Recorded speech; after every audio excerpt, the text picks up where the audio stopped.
Tengan ustedes muy buenas noches, bienvenidos a la clase. Bueno, agradecer la participación, el interés que hay por parte de todos nuestros alumnos para poder participar del presente diplomado, que como indicó el doctor, ya estamos para culminar y he tenido la suerte de poder acompañarlos en algunos de los cursos. El día de hoy, a ver si me permiten, ya puedo compartir pantalla, ¿verdad? Listo.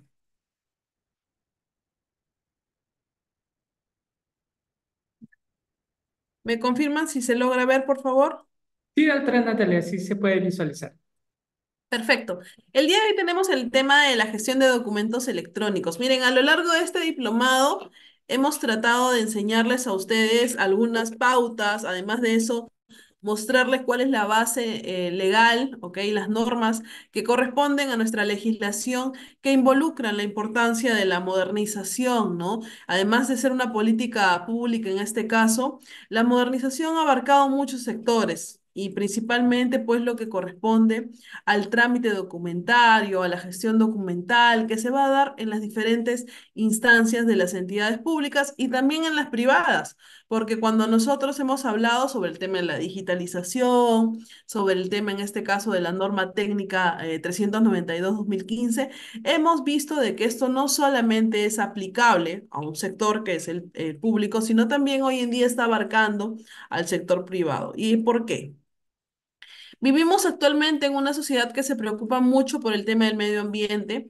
Estamos tratando de volvernos en lo posible gestiones eficientes y eficaces, es decir, que podamos brindar una buena calidad de servicios utilizando la menor cantidad de recursos que tengamos y que forman parte, en este caso, del Estado, ¿no es cierto? Entonces, al hablar de recursos, si nosotros podemos aminorar gastos, como son el tema del papel, de impresiones y hasta de espacios, y tenemos lineamientos que nos lo permiten, ¿por qué no aplicarlos, no? Si va a ser en mejora justamente de la calidad de los servicios que vamos a brindar a nuestros ciudadanos. Solamente para recordarles en todo momento, aquí no hablamos de clientes, ¿ok? Sino hablamos de usuarios o de ciudadanos a los que nosotros vamos a atender. La parte electrónica está muy de moda. Hoy en día hasta los niños ya salen especialistas en manejar todos los equipos electrónicos o multimedia que existan. Hoy en día hablamos mucho de tablets, de laptops, de la nube, que eran términos que hace muchos años tal vez ni siquiera sabíamos que iban a existir, ¿no? Cuando la computadora aparece y empezamos a crear dispositivos que de alguna manera nos permitan almacenar información, ¿qué teníamos? Unos disquetes, ¿se acuerdan? Estos cuadraditos negros que los ingresábamos en la computadora. Más allá van apareciendo los CDs, luego los DVDs, luego los USB y hoy en día hablamos incluso hasta de memorias externas, que son cajitas pequeñas, mucho más pequeñas que un celular y que nosotros ni siquiera nos imaginamos cuántos archivos podrían grabarse ahí. Justamente el Estado trata de que nosotros avancemos junto con la tecnología. Miren, hemos salido de una pandemia, no recientemente, estamos hablando de ya casi 2 años y un poquito más tal vez, que hemos salido de una pandemia que nos enseñó la importancia de la virtualidad y que definitivamente si nosotros utilizamos estos recursos virtuales, nos son de gran ayuda. Hoy en día nosotros estamos utilizando esto, miren, podemos reunirnos en una sala de Zoom, personas que estamos en diferentes lugares. En el chat leí por ahí que alguien venía de la Municipalidad del Callao, de Pucallpa, ¿no es cierto? En este caso, el doctor Reader está pues en la capital de nuestro país y yo lo saludo desde la heroica ciudad de Tacna. Entonces, imagínense, ¿no? Vamos a poder compartir conocimientos desde los diferentes puntos que estamos, al mismo tiempo, en un tiempo real y en el cual podemos interactuar. Tanto ustedes, Puno también me está saludando, Ica, muy bien, muchísimos saludos para todas sus ciudades. Entonces, nos permite eso. Miren, ¿lo estamos utilizando para algo que es un beneficio? Claro que sí. Hasta antes de pandemia, creo que si nosotros hubiéramos funcionado, tendríamos que irnos todos a Lima para poder capacitarnos, a Ayacucho, Trujillo, presente, muy bien. Pero hoy en día no, nos permite que nosotros podamos disponer de nuestro tiempo, en este caso 2 horas, Calca, Piura, Magdalena del Mar, todos bienvenidos, Huamachuco, La Libertad. Pasco. Miren cuántos lugares tenemos que estamos conectados al mismo tiempo. Desde Candarave, estamos cerquita de Candarave. Pisco, Chiclayo, Iquito, Sullana, y me siguen escribiendo. Saludos para todos ustedes. Entonces, estamos utilizando la virtualidad para algo positivo. Miren cuánto nos hubiera costado tal vez reunirnos todos los que estamos de Puno, Cajamarca, Ica, Pucallpa, Tacna y Arequipa y Lima en una sola clase, en un salón de clase. ¿Cuánto nos costaría? ¿Ok? Definitivamente nosotros tendremos que cubrir nuestros gastos, ¿verdad? Pero imagínense que ese gasto lo tenga que hacer el Estado. ¿Cuánto le costaría al Estado? Y le ha costado, ¿ah? Por si acaso. Porque si nosotros hablamos del tema de capacitación, el Estado, hasta antes de pandemia, venía invirtiendo en cursos de capacitación que eran 100% presenciales, ¿no? Entonces, hoy en día la virtualidad nos ahorra ese recurso, nos permite incluso llegar a muchos más lugares. Tal vez alguno de ustedes, por ejemplo, los que están en Andahuaylas, en Lambayeque o en Chiclayo, no les era posible participar de capacitaciones, en este caso de especializaciones por el tema de la distancia. Hoy en día la virtualidad nos lo permite. Entonces, estamos utilizando, miren, nos estamos actualizando, estamos utilizando recursos que tenemos para poder mejorar la calidad de servicios que vamos a brindar. La parte electrónica no solamente va a hablar de aparatos electrónicos, sino también vamos a hablar de todos esos equipos multimedia que van a formar parte de este sistema que nos va a permitir transformar definitivamente lo que corresponde a la gestión pública. Y ojo con algo, ¿ah? No solamente nosotros vamos a hablar de almacenar documentación cuando ya esta está pues para que descanse en paz, cuando ya no haya más que hacer por ella. Incluso hoy en día estamos hablando de volvernos, en este caso, transformarnos digitalmente o modernizarnos desde el inicio de los trámites. Que estamos hablando del momento en el cual yo voy a una entidad y presento un documento, que ya no tendría que hacerlo, sino que puedo utilizar, por ejemplo, las mesas de partes virtuales. Yo sé que a lo largo de este diplomado ya hemos tocado todos esos temas, ¿ok? El día de hoy nos vamos a enfocar en la gestión de documentos. Solamente de manera de introducción, la forma de trabajo es la siguiente. Constantemente estoy atenta al chat. Entonces yo lo voy a estar revisando, pero vamos a hacer algo. A veces, como por tener que responder alguna pregunta, me pierdo y empiezo a tocar otro tema y me voy. Entonces, para poder estar alineados a lo que vamos a tocar el día de hoy, yo voy a ir revisando las preguntas, terminamos los bloques, voy contestando preguntas, ¿ok? Eso sí, de acuerdo a los lineamientos que en este caso tiene Udeápolis, tienen que ser temas relacionados a la ponencia del día de hoy. ¿Ya? Eso sí les pido. Y bueno, todo el material que ustedes van a observar en las diapositivas son entregadas a las personas que se matriculen al curso, que ya al finalizar el doctor Reader les va a decir qué es lo que tienen que hacer. Así que ahorita nos concentramos en poder participar, en poder enfocarnos. Ya, si tenemos preguntas, el chat está abierto, así que vamos a empezar. Bienvenidos a todos. ¿Cuál es el logro de aprendizaje de este curso? Este curso ofrece a los participantes, ¿qué cosa?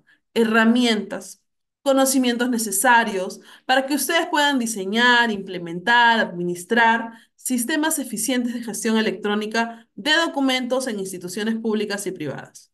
A través de este curso, todos ustedes van a poder aprender a utilizar tecnologías digitales para organizar, para almacenar, para recuperar, para preservar documentos de manera efectiva y mejorando la eficiencia de la gestión documental. Ustedes no tienen idea de toda la cantidad de normas que nosotros tenemos referidas al tema de digitalización, de transformación digital, de modernización, de gobierno electrónico. No tienen idea de todas las normas que tenemos. Hoy vamos a conocer alguna de ellas, nos vamos a enfocar tal vez en dos o tres, de acuerdo a los temas que vamos a desarrollar, pero de todas maneras yo siempre les ofrezco una gama de base legal para que ustedes la puedan revisar. Es lógicamente información que está actualizada. Permítanme un poquito de café. ¿Tenemos a cuáles? En este caso tenemos a la resolución de Secretaría de Gobierno y Transformación Digital, que es la número 02 2021, que es una directiva de generación y uso de códigos de verificación digital en las entidades públicas.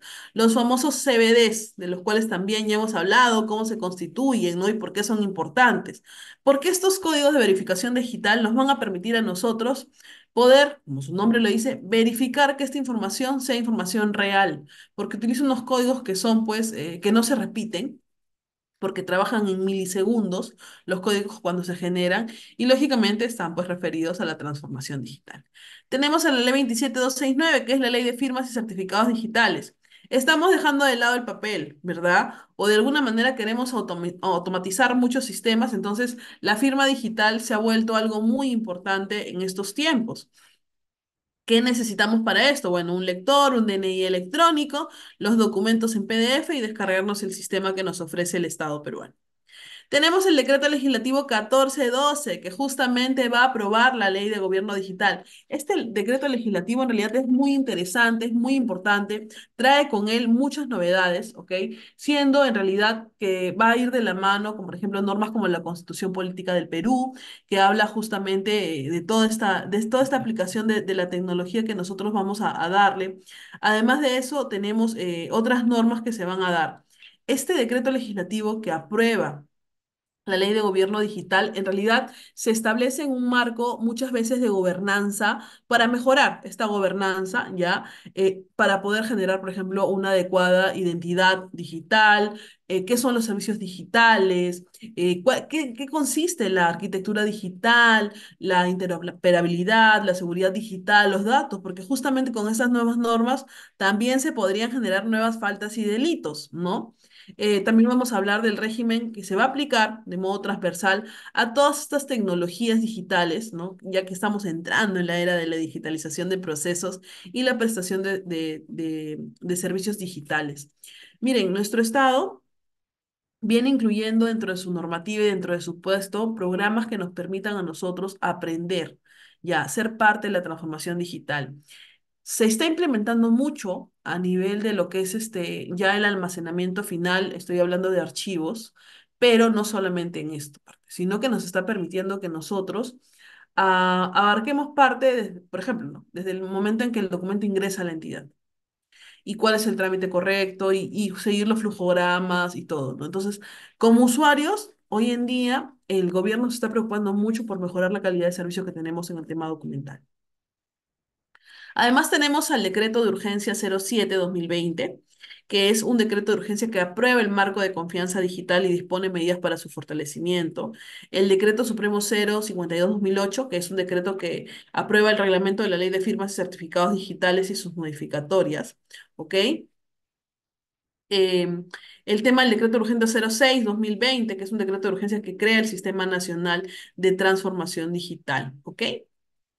Y también tenemos el Decreto Supremo 029, que es algo que hoy día vamos a conversar mucho porque está muy involucrado, que es un decreto supremo que aprueba el reglamento del Decreto Legislativo 1412 de la Ley de Gobierno Digital. Este decreto en realidad contiene muchos conceptos importantes respecto al tema de transformación digital. El Decreto Supremo 95/2022 que aprueba el Plan Estratégico de Desarrollo Nacional del 2050, el cual también lo vamos a revisar así a grosso modo, pero vamos a ver cuál es la parte interesante que nos va a insertar. Y por último tenemos el decreto 42/2023, que es el decreto que aprueba la política general de gobierno para el presente mandato presidencial, en este caso.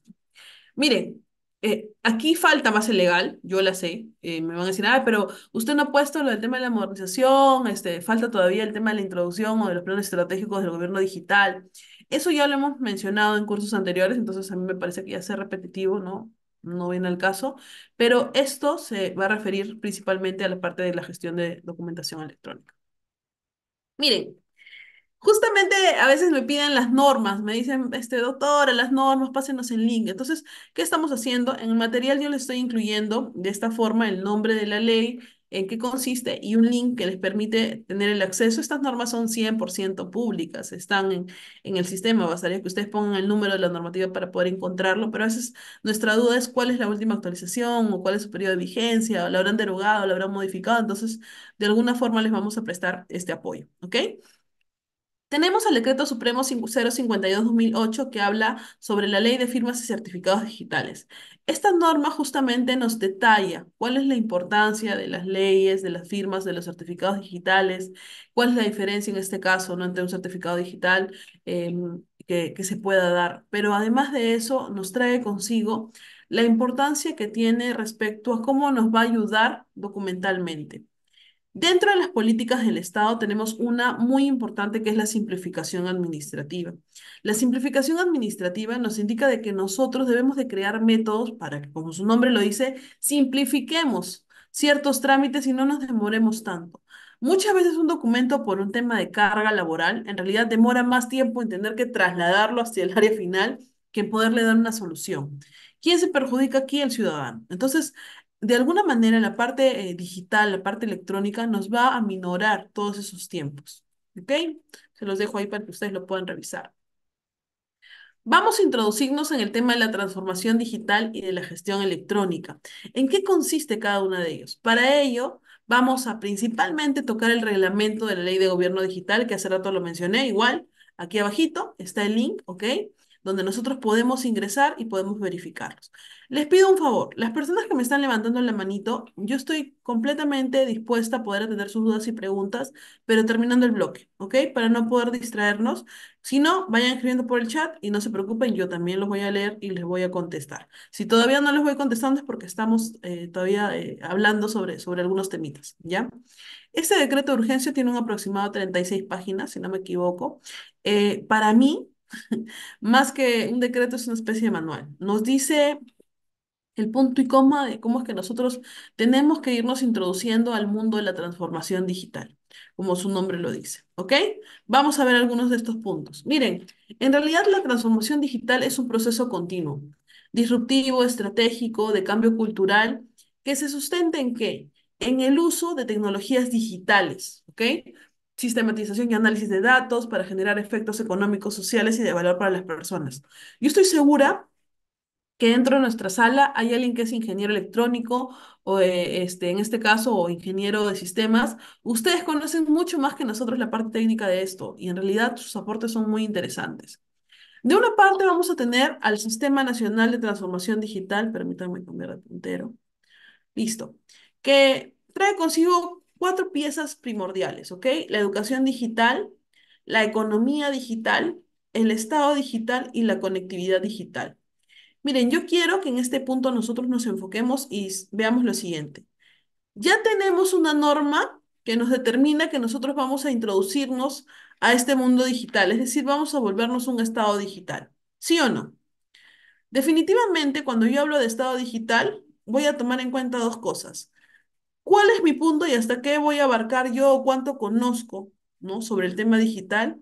¿Y cuánto de presupuesto yo puedo utilizar para poder implementar estos sistemas? Van de la mano, claro que sí, porque de alguna manera el uno y el otro van a conectarse, ¿ok? Y van a permitirme a mí este avance tecnológico. Y definitivamente la conectividad digital. Miren, en nuestro país, a diferencia de otros, hoy en día el Internet todavía no se considera un servicio básico. En cambio, en otros países ya han logrado considerarlo. Cuando nosotros hablamos de un servicio básico, en este caso, como es que es tan importante como la luz o como el agua, podríamos tratar de que el Estado invierta más en dar este servicio de manera gratuita y que tenga un mayor alcance. Estamos en el año 2024 y creo que ustedes no me van a dejar de mentir que en muchos sectores de nuestro país aún no llega el tema de la conectividad de Internet. Entonces, ¿cómo podemos hablar de implementar un Estado si en realidad no nos estamos preocupando porque este Estado digital llegue a todos? Y de otro lado tenemos al marco de la confianza digital, que ¿qué es lo que va a buscar? En primer lugar, seguridad digital. Hace un momento les comenté y les dije, así como nosotros nos estamos adaptando a una nueva norma, que es la parte digital, con esta norma también van a aparecer nuevas faltas y delitos que se podrían cometer. Entonces, ¿cuánto yo de seguridad le ofrezco? ¿No? Tengo un sistema que realmente le permite al Estado poder confiar en él. Recuerden que la información que tenemos es importante. ¿Y va de la mano con qué? Con la protección de datos. Justamente estos datos, que si bien es cierto, pertenecen al Estado, no tienen en su totalidad por qué ser públicos, que todo el mundo los conozca, porque tal vez son temas que podrían solamente pertenecerle a un espacio o una entidad, ¿no? Tenemos al Centro Nacional de Seguridad Digital y también a la protección del consumidor en el entorno digital, ¿ok? Entonces vemos cómo estas dos piezas se van a unir, sí, para mejorar justamente, ¿no? todo este proceso. Miren, si hablamos un poquito de historia, ya como ya estamos por cerrar el curso, es bueno recordar que en nosotros tenemos, en primer lugar, si partimos de las revoluciones industriales, a la primera revolución industrial que se da justamente con la máquina de vapor, ¿verdad? La mecanización textil y el uso del carbón, en el cual de alguna manera ya empezamos a crear máquinas que el hombre no tenga que hacer todo, ¿no? En la segunda revolución industrial, ¿qué está considerado? La producción en masa, la electricidad, el teléfono, el motor de combustión interna, la industria química, la expansión del ferrocarril. Hablamos de una segunda revolución industrial porque esta nos permite a nosotros avanzar, ¿no? Como sociedad, modernizarnos un poquito más. Está creando canales de comunicación. El teléfono es uno de ellos. Ha sido un gran aporte durante muchísimos años. Luego pasamos a la tercera revolución industrial. Aquí tenemos a la adopción generalizada de la electrónica, la informática y las tecnologías de la comunicación. Yo muchas veces creo que no me termino de sorprender cómo es que en espacios tan pequeñitos podemos tener datos tan importantes. En este caso, una memoria de una máquina, de una computadora, creo que no pasa de este tamaño, ¿no? Pero ¿cuánto es la información que puede contener en ese espacio? Un disco duro, ¿no?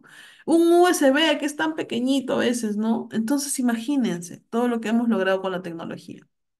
Y por última parte, tenemos allá la última, la cuarta etapa industrial, hasta donde estamos llegando, la cuarta revolución industrial, que es la convergencia de tecnologías digitales, ¿no?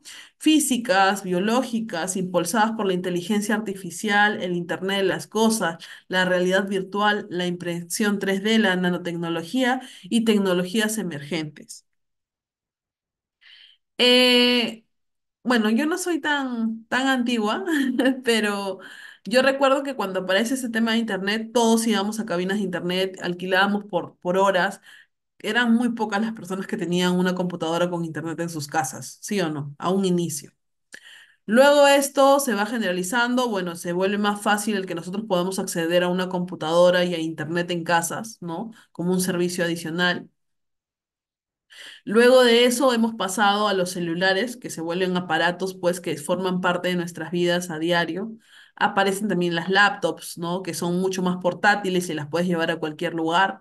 Aparece el tema del internet, aparece, bueno, el internet a través de otros lugares, como por ejemplo una red de Wi-Fi, ya no era necesario que tu máquina esté conectada a algo para tener esta línea.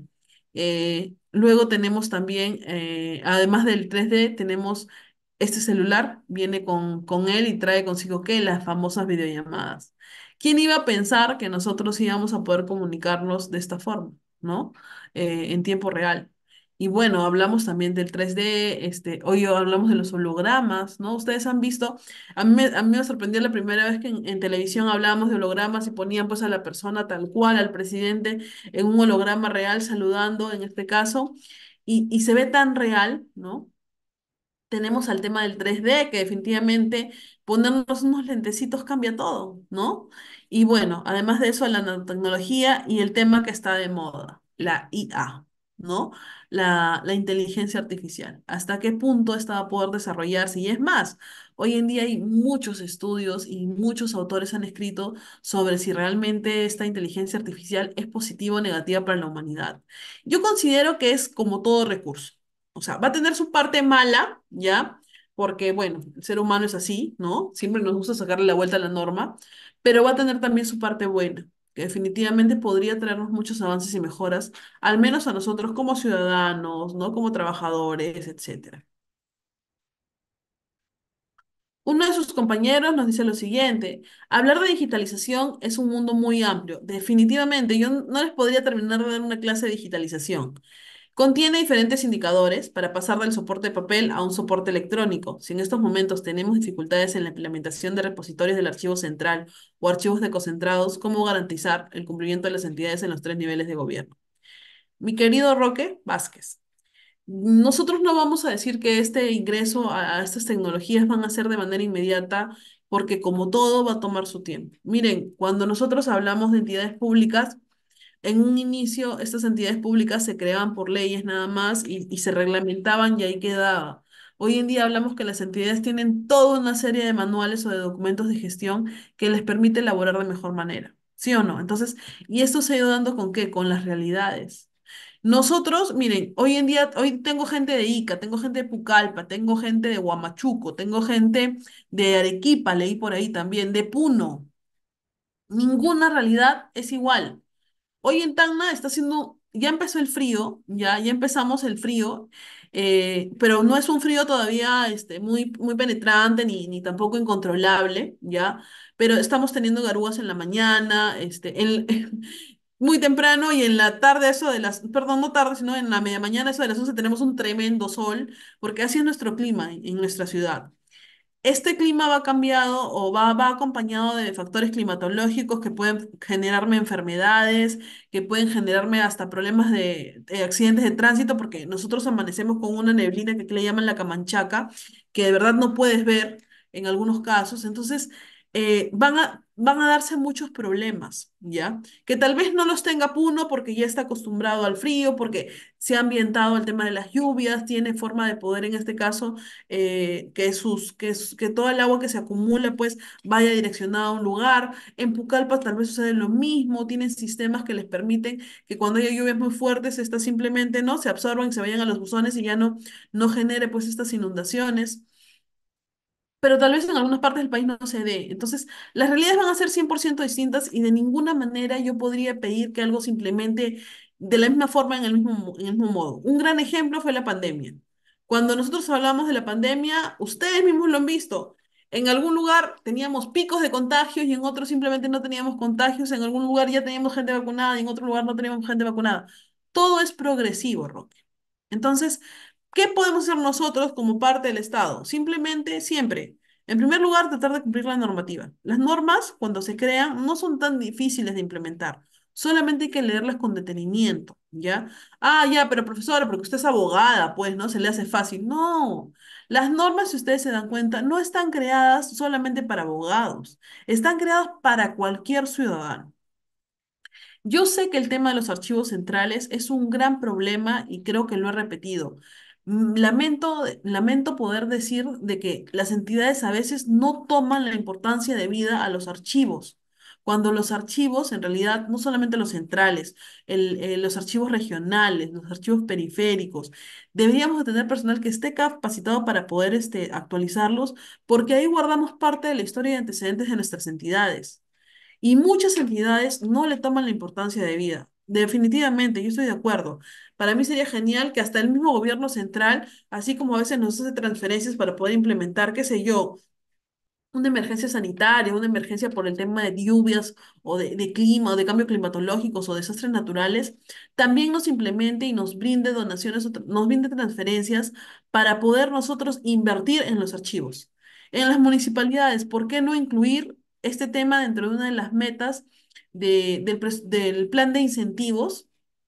Si, por ejemplo, tenemos el tema de la simplificación administrativa y por ahí podría ir, ¿no? Entonces, yo pienso que el Estado está tratando de implementar. A ver, Ana nos dice lo siguiente, doctora, buenas noches, acabo de ver una noticia sobre el archivo del Poder Judicial de Lima. Es una pena que allí no se haya implementado el archivo digital. Solución, se va a trasladar a otro local el archivo. La verdad, no he visto la noticia, Ana, porque salí del trabajo y me vine corriendo para las clases. ¿Qué es lo que ha pasado? ¿Tal vez un incendio o algo? No sé, o se van a mudar, que no sé, no sabría decirte qué es lo que ha pasado. Pero de alguna manera... En este caso, nosotros tenemos que tratar de implementar, porque los archivos que nos generan hoy nos desgastan recursos y espacio, espacio que ya no tenemos.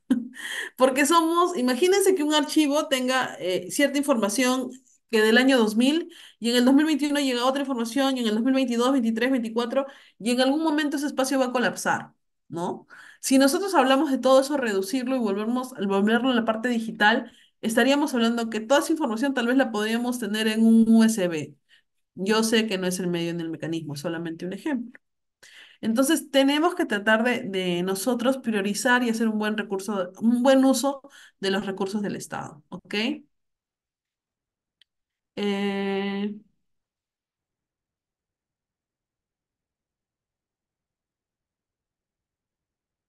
Giovanna, al finalizar me haces acordar nuevamente tu pregunta. No está muy con el tema, pero de todas maneras yo te la voy a atender, no te preocupes. Entonces, ya hemos pasado por todas estas revoluciones y bueno, sí, como el tiempo ha ido pasando, estamos en la última etapa, donde vamos a tener que aprender a convivir con la IA, vamos a tener que aprender convivir con el 3D. Y ustedes me dicen que no, Eso es mentira, porque yo les apuesto que muchos de ustedes tal vez se negaron a trabajar con una computadora y hoy en día es su mejor amiga. Y muchos de ustedes dijeron que nunca iban a tener un celular con tantas aplicaciones y les apuesto que lo tenemos, ¿no? Cuando escuchamos la palabra digital, inmediatamente, ¿qué pensamos?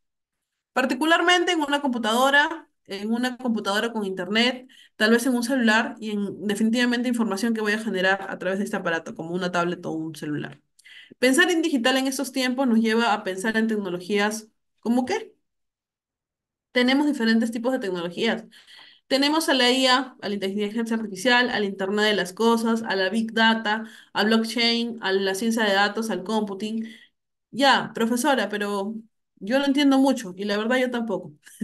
Yo soy abogada, más no soy ingeniera de sistemas, sin embargo, pues a diario vengo tratando de aprender cosas nuevas y por qué no hacerlo a través de algunos conceptos, ¿ya?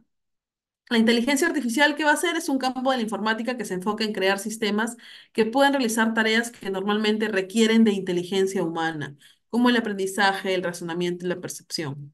Ayer estaba revisando en internet una aplicación, bueno, no es una aplicación, es una página que lógicamente por un pequeño costo ya te permite de que te hace crear artículos, artículos jurídicos. ¿Y por qué la revisé? Porque en realidad a mí, justamente yo hago docencia y en la universidad a veces no nos obligan, pero nos piden que hagamos el tema de artículos de artículos, ¿no? Artículos jurídicos, y a veces por un tema de tiempo no los presento. Entonces, justo estaba buscando algunos lineamientos y encontré esta página, ¿no? Y me pareció algo bueno y a la vez malo. Bueno, porque si tú requieres de hacer eso, tienes una herramienta que te va a facilitar la vida. Pero malo porque nos vamos a malacostumbrar como lo hemos hecho al control C y al control B, ¿sí o no? Entonces, esto no nos permite desarrollar más allá de nuestro razonamiento. Miren, un gran ejemplo de cómo es que estos aparatos pueden afectar nuestra capacidad a veces tanto de razonamiento, receptiva y de memoria son los celulares. ¿Quién de ustedes se sabe el número de celular de más de 5 personas? Yo a veces no me sé ni el número de mis papás. Es terrible cuando dejo el celular o cuando no lo llevo o cuando me olvido algo porque no tengo cómo comunicarme, porque no me sé el número de ellos. Y todo el mundo me dice, sí, pero por un tema de seguridad tú debes de saberte aunque sea el número de tu papá. Sí, lo sé, pero no me lo aprendo. Entonces nos hemos mal acostumbrado, pero antes no ocurría eso. Antes nos sabíamos el número de la abuelita, de la casa, la dirección y todo lo demás, ¿no? Simplemente que hoy en día, como ya en el celular solamente es marcar papá, ya pues no, aló papá. Entonces me he mal acostumbrado a eso. Luego tenemos al Internet de las cosas, ¿ok? El Internet de las cosas, en este caso, se refiere a la red colectiva de dispositivos conectados y a la tecnología que facilita la comunicación entre los dispositivos y la nube, así como entre los propios dispositivos. El Big Data se refiere a los datos que son tan grandes, rápidos y complejos que es difícil o imposible procesarlos con métodos tradicionales. La computación en la nube, conocida también como servicios en la nube, informática en la nube, o nube de cómputo, simplemente en la nube, es el uso de una red de servidores remotos conectados a Internet para poder almacenar, administrar, procesar datos, servidores, bases de datos, redes y softwares. ¿Ok? También tenemos a la ciencia de datos, que es el estudio de los datos con el fin de extraer información significativa para empresas. Tenemos a la cadena de bloques, que es el blockchain en inglés, que es una base de datos que permite almacenar información de un modo novedoso y las aplicaciones que pueden ser muy variadas. Para mí la nube es una gran herramienta el día de hoy, solamente que hay que saber utilizarla. ¿Cuándo empezamos a escuchar con frecuencia entonces el término de transformación digital? Tal vez algunos de ustedes me diga, ya, con la ley que creó el gobierno digital, ya, con el decreto de urgencia que es el 07 de 2020, que en este caso crea un decreto de urgencia que aprueba el marco de confianza digital y dispone de medidas para su fortalecimiento. Entonces, tal vez muchos de ustedes me den diferentes conceptos. Vamos a ver igual un poquito de la historia. Esto es bueno porque nos va a permitir a los que hemos seguido todo el diplomado, ¿no? Tal vez rebobinar y acordarnos un poquito y a los que no, empezamos de cero, no hay ningún problema, estamos aquí todos para aprender. En el año 1990 nosotros tenemos información por parte del gobierno y se da el decreto ley 604 que habla justamente sobre el Sistema Nacional de Informática. Y prácticamente aquí nosotros consideramos que esta es una de nuestras leyes bases, ya que nos va a permitir a nosotros ingresar tecnología en procesos de gestión, involucrar a la gestión con la parte tecnológica. En el año 2002 nosotros nos consideramos y nos volvemos un gobierno electrónico a través del Decreto Supremo 63 de la PCM que lo da la Oficina Nacional de Gobierno Electrónico e Informática. En este caso, ¿la crean para qué? Para incrementar la eficiencia en la gestión de gobierno. En el año 2017 ya nosotros somos parte del gobierno digital. Con el Decreto Supremo 22 se crea la Secretaría de Gobierno Digital, se refunda su relación con el Estado de Ciudadanía y co-creación del valor público. Esta Secretaría del Gobierno Digital es muy importante en todo este proceso digital y definitivamente visite su página, su plataforma de internet tiene bastante información. Y bueno, ya en el año 2020, el Sistema Nacional de Transformación Digital, que se crea justamente con los decretos de urgencia 6 y 7 del mismo año, que garantizan un ecosistema confiable donde cada persona desarrolle sus capacidades y pueda ejercer de alguna manera su ciudadanía digital. ¿Ok? Miren. Este es un resumen, este dibujo en realidad no es que yo lo haya inventado la docente el día de hoy, esto yo lo he sacado de la página de la Secretaría de Gobierno Digital. En este caso nos pone una imagen ya de una persona y nos dice que en el Perú, según la metodología de la Encuesta Nacional de Hogares, para los años 2008 y 2018 se puede observar un ejercicio de ciudadanía en personas a partir de los 6 años, a partir del seguimiento del uso efectivo de las tecnologías digitales asociadas a Internet. ¿Qué busca? Busca obtener y mejorar la información en Internet, comunicarse a través de diferentes herramientas, lograr entretenimiento, compras de productos y servicios, venta de productos y servicios, operar en banca y otros servicios financieros, tramitar con organizaciones públicas, capacitarse y educarse. Todos estos medios o canales son utilizados con frecuencia por todos los ciudadanos peruanos. Nos ha facilitado en algunos puntos, sí, ¿ya? También tiene su parte mala, yo lo sé, pero en su mayoría lo que nos brindan son beneficios. Justamente este cuadrito es como una especie de disco duro y si nos damos cuenta nos incluye lo siguiente, la inteligencia artificial y otras tecnologías que lo tenemos en la parte de acá y la confianza digital, que va a lograr cómo, a través de la transformación cultural, la innovación digital, la seguridad digital y la gobernanza de datos. Pero lógicamente tenemos que contar con conectividad digital, con educación digital, con gobierno digital y con economía digital. ¿Se acuerdan de las cuatro herramientas? En este caso, nosotros vamos a considerar que son cuatro pilares ya habilitadores que están dinamizados, lógicamente, por la inteligencia artificial y por otras tecnologías exponenciales para cumplir con la demanda de los ciudadanos de servicios con calidad, seguros, innovadores, ágiles, empáticos, etcétera. El incremento del ejercicio de la ciudadanía digital habilitando una relación inclusiva, segura y de calidad para todas las personas. Eso es lo que nosotros queremos lograr como gobierno digital. El Sistema Nacional de Transformación Digital nos va a tener de alguna manera enlazado con normas, ¿ya? Dentro de estas normas tenemos a la Ley de Gobierno Digital, que es creada mediante el Decreto Legislativo 1412 y reglamentado mediante el Decreto Supremo 29/2021, que ahorita se los vamos a mostrar, y también que se ha creado pues, el Decreto de Urgencia número 6, que crea la Ley de Gobierno Digital, y también tenemos en este caso, para el marco de confianza, el Decreto de Urgencia número 007. Toda esta información de transformación digital que estoy compartiendo, nosotros también la podemos verificar, en este caso, en la página de la PCM, como les he dicho, que habla sobre el gobierno digital. ¿Ok? ¿Qué es transformación digital y qué es un gobierno digital? La transformación digital es el proceso continuo, disruptivo, estratégico y de cambio cultural que se sustenta en el uso intensivo de tecnologías digitales, sistematización, análisis de datos que generan efectos económicos, sociales y de valor para las personas. Eso donde está señalado en mi decreto de urgencia número 6/2020, ¿ok? Y por otra parte tenemos al gobierno digital, que es el uso estratégico de las tecnologías digitales y datos en la administración pública para la creación del valor público. Esto lo señala el decreto legislativo 1412 de la Ley del Gobierno Digital. ¿Cuál es la diferencia entre digitalización y transformación digital? La digitalización es un proceso de convertir los elementos físicos en procesos empresariales y flujos de trabajo en elementos digitales. La representación de las cosas no digitales o físicas en un formato digital significa que un sistema informático puede utilizar esta información. Por ejemplo, los formularios en papel que llenan los clientes se convierten en formularios digitales que se completan en línea. Hoy en día lo podemos hacer, ¿sí o no?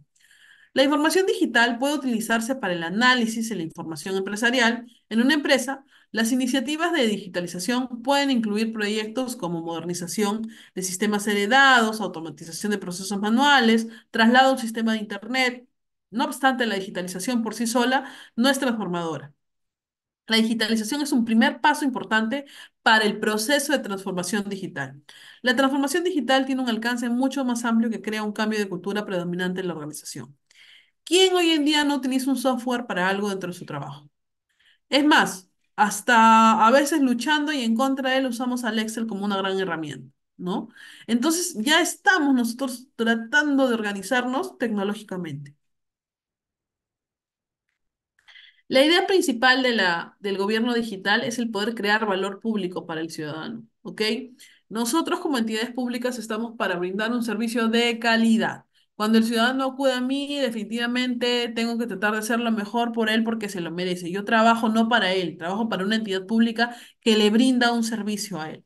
¿Ok? Entonces, tenemos que acostumbrarnos a que el ciudadano cuando acude a nosotros es porque realmente tiene la necesidad de hacerlo. Y estamos para poder atenderlo, como ocurriría en la parte privada. Nosotros vamos a poder lograr consolidar el ejercicio de la ciudadanía digital considerando condiciones de vulnerabilidad y diversidad cultural. Aquí es un resumen nada más, ¿ok? De lo que justamente estamos hablando. Miren, en la parte de transformación digital tenemos tres normas que ya las he repetido, pero quiero que repetirlas porque quiero que ustedes se las aprendan también. Tenemos a la ley 1412 que habla justamente sobre, aprueba el gobierno digital, ¿ya? Al decreto de urgencia 6 que crea el sistema de transformación digital, ¿ya? Y al decreto de urgencia 7 que aprueba el marco de confianza digital.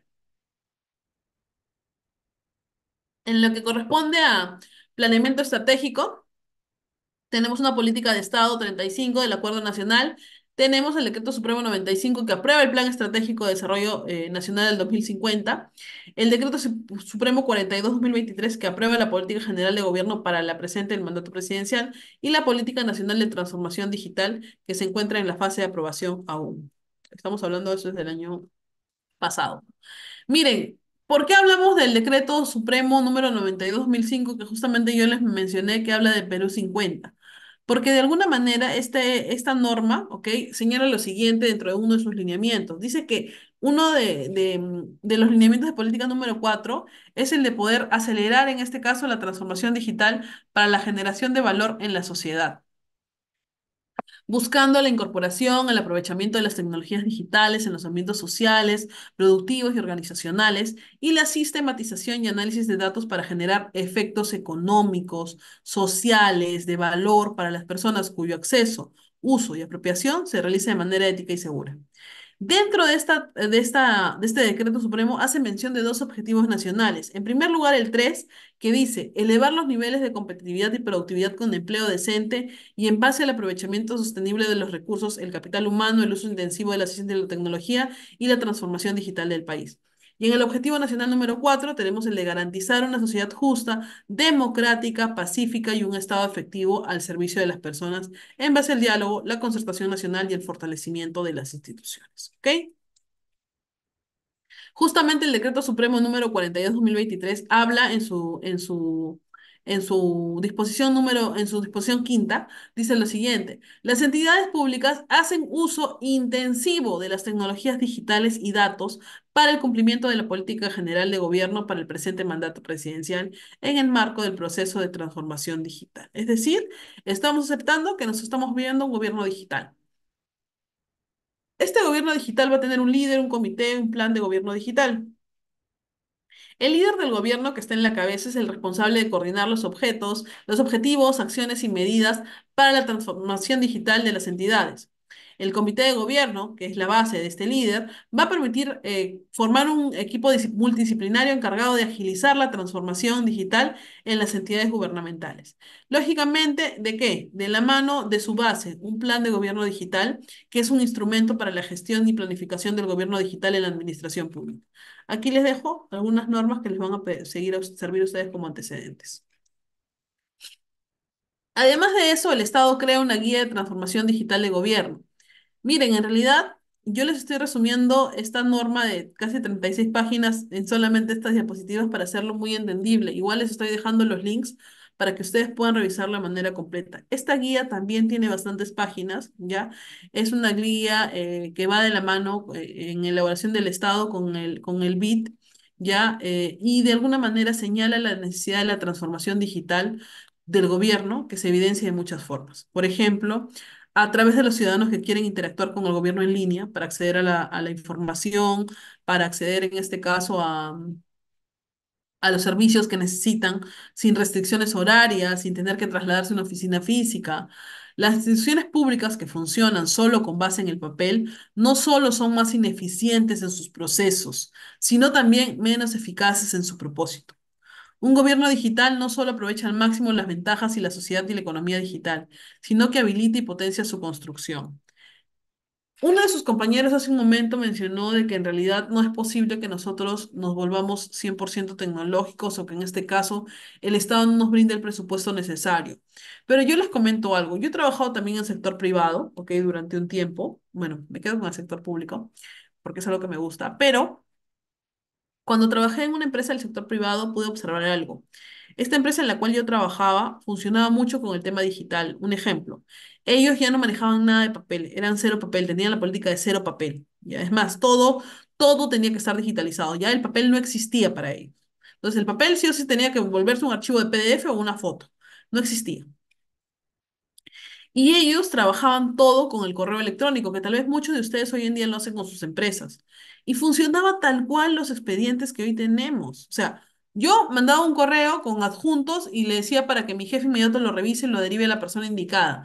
Y en este caso mi jefe hacía eso, lo reenviaba, lo revisaba, ponía un punto más y lo enviaba a la otra persona. Y así sucesivamente y al final se generaba una resolución digital, ya con la firma digital y se emitía.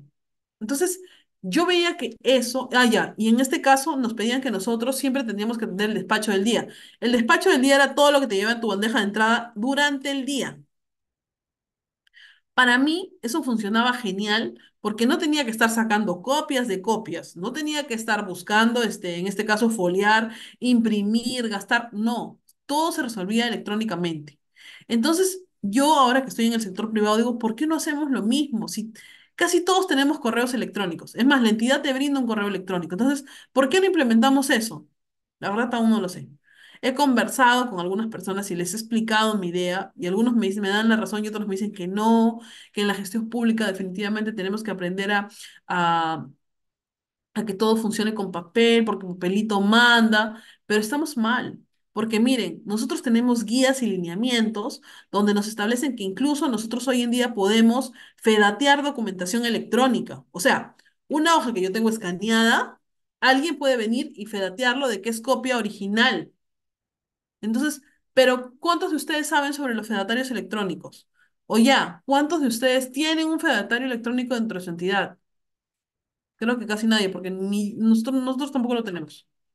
Pese a que ya estamos tratando de ingresar al mundo tecnológico. O sea, perdón, para el gobierno digital. Entonces, lamentablemente podríamos ahorrar mucho si cambiamos o copiamos esto de la parte privada, ¿ya? Y nos olvidamos un poquito del papel. Tenemos ese chip del papel ya tenemos que sacarlo. Si alguno de ustedes tiene un buen fundamento para el papel, escríbamelo por el chat. Y lo yo les voy a dar mi punto de vista, ¿ok? Si alguno de ustedes me cree que sí es necesario que existe el papel en la gestión pública. Yo respeto las ideas de todos, me encanta escucharlos o leerlos, ¿ya? Y yo les voy a dar mi punto de vista también. Seguimos. Bueno, la transformación digital en el Perú es un proceso continuo, disruptivo, estratégico, de cambio cultural que sustenta el uso intensivo de las tecnologías digitales. Ese concepto, por si acaso, está también en el reglamento, tal cual. ¿Quiénes se encargan de eso? Tenemos a la Secretaría de Gobierno y Transformación Digital de la Presidencia del Consejo de Ministros, que lidera esta articulación y la implementación de la Política Nacional de Transformación Digital y su estrategia, así como políticas nacionales, planes, en este caso nacionales, normas, lineamientos, proyectos y plataformas para tal fin. Aquí les he dejado la página de la Secretaría de Gobierno y Transformación Digital, igual como un link para que ustedes lo puedan revisar cuando guste, porque también es bastante amplio. Ya, a ver, hasta ahí vamos a responder un poquito de preguntas. Chicos, solamente voy a responder preguntas que sean relacionadas al tema. Son los lineamientos que tenemos como Udeápolis, ¿ok? A ver, Giovanna, te dije que al finalizar hacemos tu pregunta. Ya, a ver. Avellaneda Vladimir me pregunta, ¿cuál es la normativa para tener los archivos en USB, disco duro, memoria interna o memoria externa? Mira, Avellaneda, Vladimir, bueno, no, mira, Vladimir, en realidad no nos dicen tienen que guardar toda su información en un archivo USB de 16 gigas de memoria, no. Pero los lineamientos para un correcto, en este caso para una correcta digitalización, indexación y ya destino final de la documentación, se dan en la norma 30392 30/2015, ¿ya? Ya en una charla anterior hemos hablado de esa norma, pero si gustas, hazme un favor, Vladimir. Al finalizar la clase me pides y yo te mando el link por acá por el chat de esa norma para que la puedas tener, la puedas revisar. ¿Ok? Jonathan Cárdenas, utilizar microarchivos implica darle valor legal a la digitalización de los documentos. Exacto. Y además de estos microarchivos, tenemos también la implementación de los fedatarios electrónicos, que son las personas que tal cual los fedatarios de sus entidades, ¿no es cierto?, que certifican que, ya es copia fiel del original, igualito lo van a poder hacer, pero digitalmente. Y eso lo van a hacer como también utilizando la firma digital. Miren. Fidel nos dice lo siguiente. Había agendas de bolsillo imantador, ahí se anotaban los números de teléfono. Así es, agendas que se hacían largas, ¿no? Sí, sí, sí me acuerdo, Fidel. Y ahí guardábamos todos los números de teléfono. Vendían también agendas chiquititas, ¿se acuerdan? Con hojitas de colores. Yo recuerdo que tenía de esas. No soy tan antiguo por si acaso, pero sí conozco. La Secretaría de Gobierno Digital es de la PCM, sí, depende de la PCM en este caso. Depende de la PCM, ¿ok? Roque, le contesté. A ver, ¿quién más tenemos? Tenemos a Julio Víctor. ¿Puede darme la ley de los fedatarios informáticos? Está en la norma, te la voy a pasar al finalizar. Hágame acordar. Solamente póngame doctor en la norma técnica y les envío el link, ¿ya? Son escasos porque, Jonathan, porque tienen que ser abogados que hagan un curso sobre el tema electrónico, ¿ya? Que conozcan sobre el tema electrónico informático. Entonces, nosotros a veces como abogados no vamos muy de la mano con el tema tecnológico informático, pero bueno, si tú haces el curso y te especializas en eso, puede ser un fedatario electrónico. Es más, yo considero que ya se va a poner muy de moda este tema. Van a ver. No estamos hablando no les estoy hablando de más de un año, más de 2 años tal vez. Eh, Doris dice, les quita el trabajo para los que trabajan en archivo. Es un motivo que o lo implementen. Miren, no hablamos de quitar trabajo porque en realidad la función que vamos a cumplir no es que el archivo tampoco se va a manejar solito, ¿ah? Vamos a necesitar y vamos a requerir de personal. A lo que yo me refería al inicio fue que muchas veces las entidades no le toman la debida importancia a los archivos. ¿Sí o no, Doris? Seguro que tú trabajas en uno de ellos. No me dan presupuesto, es como que no les interesara qué es lo que pase con el archivo, cuando en realidad deberían de considerar que es parte muy importante de sus entidades. María del Rosario. Notificaciones judiciales. La oficina de asesoría pide pedir el físico también, a pesar de ya estar digitalizado. Es que estos son mecanismos que en realidad no están normados. Si tú ya estás autorizada para poder notificar electrónicamente, basta con que tengas la constancia de que lo has hecho, nada más. Alfonso Torres, siempre que se presenta digitalmente un expediente y un error, se pierde el tiempo en la corrección y en algunos casos se cae el proceso. Bueno. Por eso es que nosotros cuando ingresa un documento por mesa de partes, tal cual o fuera en forma física o digital, tiene un periodo de observaciones. Si es que esas observaciones no son levantadas en un plazo máximo de 2 días, simplemente se da por no presentado el documento, Alfonso. Eso nos señala nuestra ley 27444.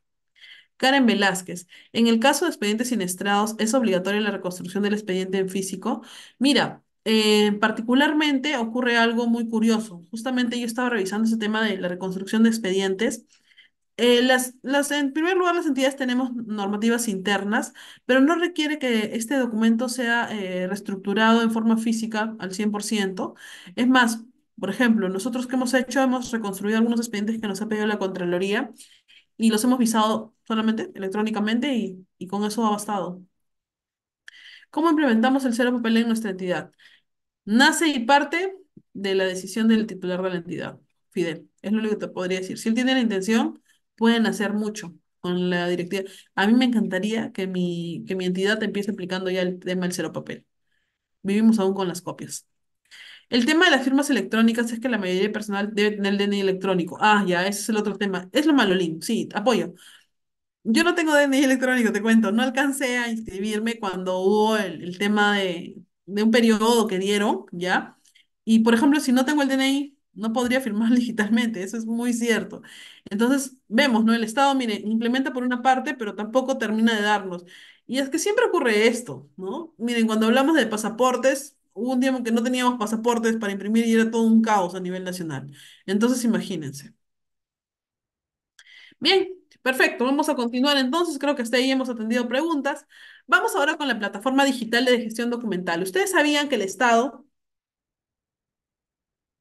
permítanme tomar un poquito de cafecito, ustedes sabían que el Estado en este caso ha creado también plataformas para poder mejorar, en este caso, algunos servicios, para poder verificar que estos se den de manera correcta? Vamos a revisar un poquito más sobre esta plataforma, ¿ok? La plataforma de gestión documental, cero papel, lo que justamente nos preguntaba uno de sus compañeros, Fidel, si no me equivoco. Es una iniciativa para poder reducir el uso de papel en las instituciones públicas, gracias a la introducción de sistemas de trámite documentario digitales.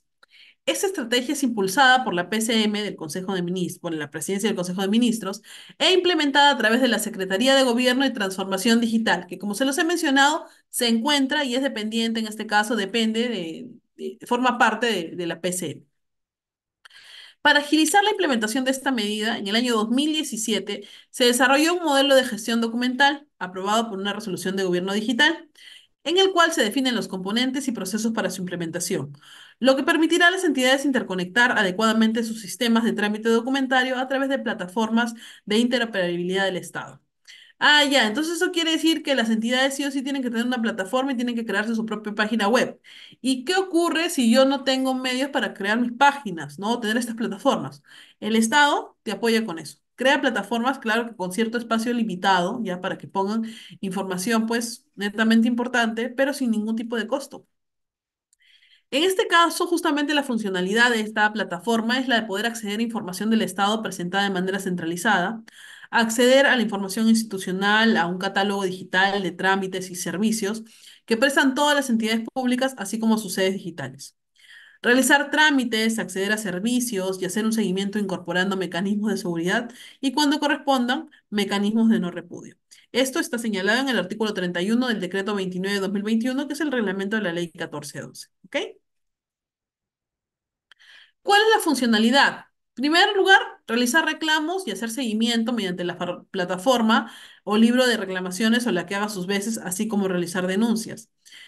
El libro de reclamaciones muchas veces es tomado como, qué sé yo, como un obstáculo para las entidades. Para mí no es así.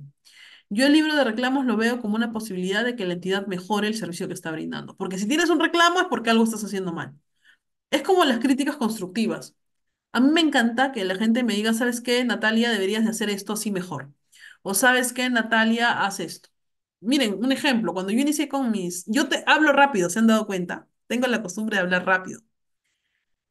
Mi mamá a veces me decía, hablas muy rápido, no te entiendo, tienes que vocalizar más, tienes que gesticular un poquito más. Y trato de hacerlo. Y bueno, definitivamente me doy cuenta que se me entiende mejor. Nosotros a veces estamos acostumbrados a no recibir las críticas, ¿ya? Cuando alguien nos dice que nos equivocamos, ¿y por qué? Pues contestamos o estamos a la defensiva. Nosotros como Estado no podemos hacer eso. Cuando un usuario te coloca un reclamo es porque estás haciendo algo mal. Entonces se está ayudando a que, ok, perfecto, lo hice mal, pido las disculpas del caso, no va a volver a suceder. Tomémoslo de ese punto.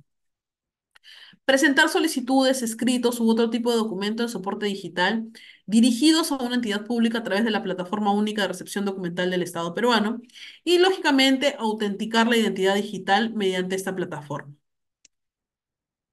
Esto también está en el artículo 31.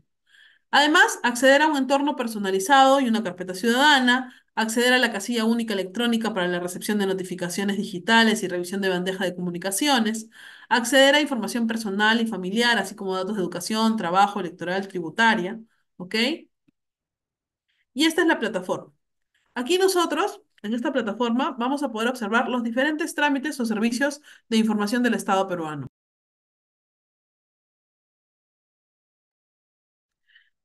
¿Qué podemos hacer? Ingresamos nada más una palabrita y automáticamente el buscador nos va a brindar una serie de trámites y servicios, como los podemos observar aquí. Por ejemplo, ¿cuáles son los trámites y los servicios más utilizados por esta plataforma?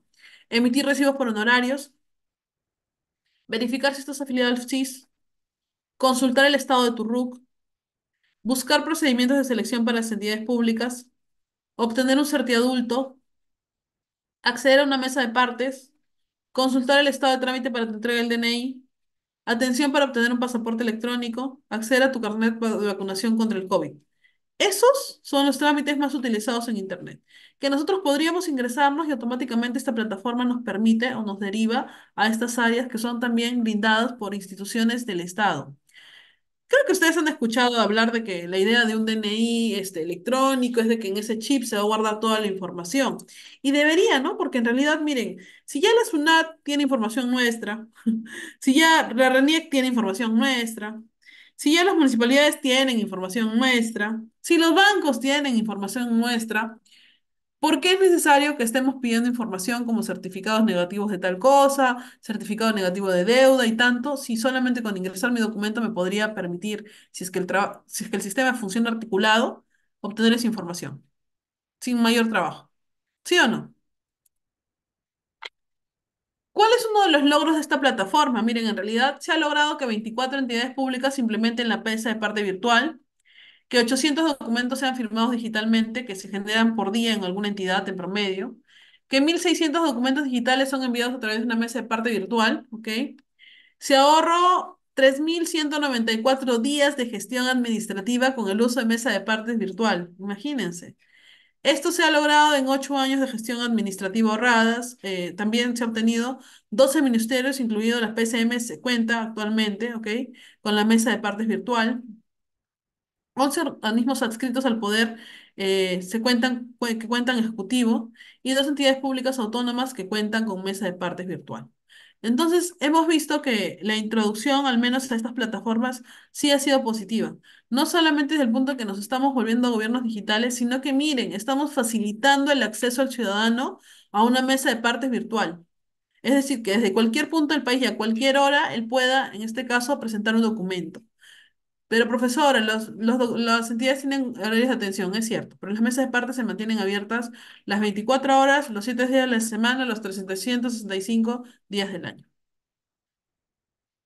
Principio del marco de servicios digitales. ¿Qué nos va a permitir estos principios o en qué está basado? En que están centrados en la ciudadanía, porque todos los servicios deben estar enfocados en satisfacer las necesidades de los ciudadanos, tener accesibilidad para todas las personas, especialmente aquellas en situación de vulnerabilidad, que deben poder acceder a su totalidad de servicios. Imagínense, tal vez una persona que no pueda valerse por sí misma o que se le sea muy complicado acceder a ir, ¿no? Físicamente hasta una entidad, puede hacerlo de manera virtual. Está pensado en dispositivos móviles que deben de poder ingresar desde cualquier tipo, es decir, que tenemos que tener también sistemas amigables, ¿no? La escalabilidad. Ante el incremento de la demanda, se debe asegurar mantener niveles de calidad, ¿ok?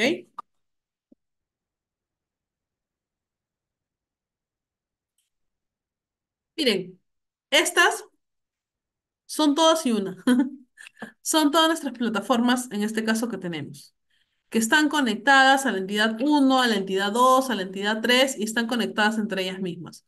¿A cuáles tenemos? A la Plataforma Nacional del Gobierno Digital, a la Plataforma de Información de la Arquitectura Digital del Estado, a la Plataforma Nacional de Identificación y Autenticación de la Identidad Digital, a la Plataforma de Firma Digital, a la Plataforma de Pagos Digitales del Estado, a la Plataforma Única de Recepción Documental del Estado peruano, a la Plataforma de Casilla Única Electrónica del Estado peruano, a las plataformas nacionales del gobierno de datos, que tenemos a la Plataforma Nacional de Datos Georreferenciados y a la Plataforma Nacional de Datos Abiertos, a la Plataforma de Interoperabilidad del Estado peruano y a la Plataforma Nacional del Software Público peruano. ¿Quiénes están conectados? Todos estos, todas estas personitas, nosotros, los ciudadanos. ¿Ok? Tenemos dentro de este decreto de urgencia que crea justamente la transformación digital, que nos indica en su artículo 8. Miren, nos dice lo siguiente: sistemas de trámite documentario de las entidades de administración pública. Las entidades de administración pública deben interconectar sus trámites de trámite de su sistema de trámite documentario equivalentes para el envío automático de documentos electrónicos entre dichas entidades a través de la plataforma de interoperabilidad del Estado, administrada por la Presidencia del Consejo de Ministros a través de la Secretaría de Gobierno Digital. Las entidades del Poder Ejecutivo deben actuar sus sistemas de trámite documentario o equivalentes para el envío automático de documentos electrónicos con otras entidades, así como dentro de sus áreas, órganos y unidades, hasta el 31 de diciembre del año 2021. Además, nos señala lo siguiente: en su artículo 4.3, el reglamento del legislativo del decreto 1412, nos dice lo siguiente: el Laboratorio de Gobierno y Transformación Digital del Estado es el mecanismo de gobernanza e innovación abierta para co-crear, producir, innovar, prototipar, diseñar plataformas digitales, soluciones tecnológicas y servicios digitales con las entidades públicas, fomentar el desarrollo del talento digital, el uso de tecnologías emergentes, disruptivas y el impulso de una sociedad digital, de la información y del conocimiento, con la colaboración de la academia, del sector privado, de la sociedad civil y de los ciudadanos. Esta plataforma digital única del Estado para orientación al ciudadano, que es la plataforma go.pe, es una plataforma digital que provee como mínimo las siguientes funcionalidades: acceder al Estado de manera descentralizada, acceder a la información institucional, es decir, un catálogo digital de trámites y servicios que prestan todas las entidades públicas, así como sus sedes digitales, realizar trámites, acceder a servicios digitales y hacer seguimiento, incorporando mecanismos de seguridad y, cuando correspondan, mecanismos de no repudio. Realizar reclamos y hacer su seguimiento mediante la plataforma de libro de reclamaciones, presentar solicitudes o escritos y autenticar la firma, que era lo que ya habíamos mencionado hace un momento. Acceder a un entorno personalizado, acceder a una carpeta ciudadana, acceder a una casilla única electrónica y a información personal y familiar, como son datos de educación, trabajo, electoral, tributaria, conforme a los acuerdos establecidos en la plataforma de interoperabilidad del Estado, que es la PIDE, y datos de salud conforme a lo establecido en el marco legal vigente. Esta es más o menos, ¿no?, una página, en este caso, del IDE Perú. ¿Ok? Hasta ahí vamos a ver si hay preguntas por ahí. Gracias, Edwin, por decir que mi voz es bonita. Justamente, María del Rosario Rojas Cueva, mire, estábamos hablando de la PIDE, que es la página, la plataforma de interoperabilidad del Estado. ¿Ok?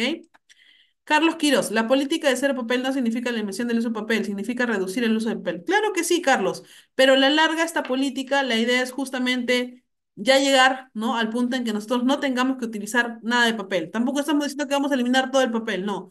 ¿Por qué? Porque antes de eso tenemos que pasar por todo el proceso de transformación digital. ¿Ok? Jenny Ulloa, sí les voy a mandar el link. Al finalizar, háganme acordar, al finalizar, porque ahorita no me voy a olvidar.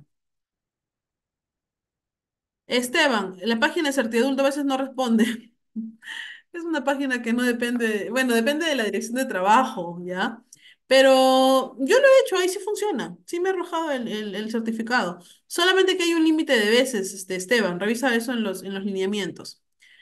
Carlos Quirós, para realizar la historia de una institución pública, los historiadores ingresamos a los archivos físicos, analizamos los documentos, no pedimos USBs, discos duros o memorias, ya que estos ofrecen información incompleta. Claro que sí, Carlos, yo no te estoy diciendo que vamos a eliminar archivos. Es más, cuando nosotros sabemos, cuando hemos hablado del tema de los archivos regionales, de los archivos, del Archivo General de la Documentación, ellos quedan priorizados. Toda la documentación que es histórica de ninguna forma se puede eliminar. Por el contrario, tienes que darle todos los cuidados necesarios. Es por eso también que tenemos una directiva de un correcto archivamiento. Hablamos de rotulados, hablamos de cajas con ciertas medidas, de cómo es que tenemos que, en este caso, también archivar los expedientes, porque si nosotros como Estado quisiéramos desaparecer todo, ¿ya? Ya no daríamos más directivas sobre archivística. Sin embargo, la seguimos dando. ¿Por qué? Porque tenemos documentación que no podemos eliminar. Miren, la idea de la era digital no es desaparecer todo lo que tenemos de manera física.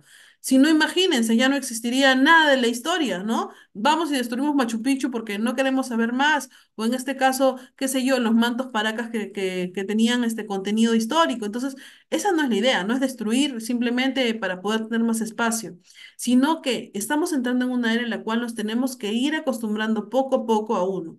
No generar tanto papel por un tema del cuidado al medio ambiente y porque de verdad espacio ya no tenemos físico, al menos.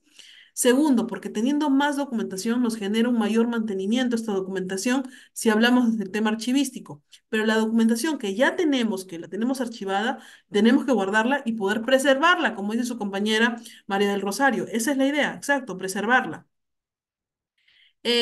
Los sistemas de trámite documentario para el envío de documentos electrónicos se ha actualizado. No, la última tenemos dentro del TUO de la ley 27444. Hay un artículo nomás que se ha modificado respecto al tema de recepción documental, pero es del año 2021. Y ahí no hay ninguna modificación, Esteban.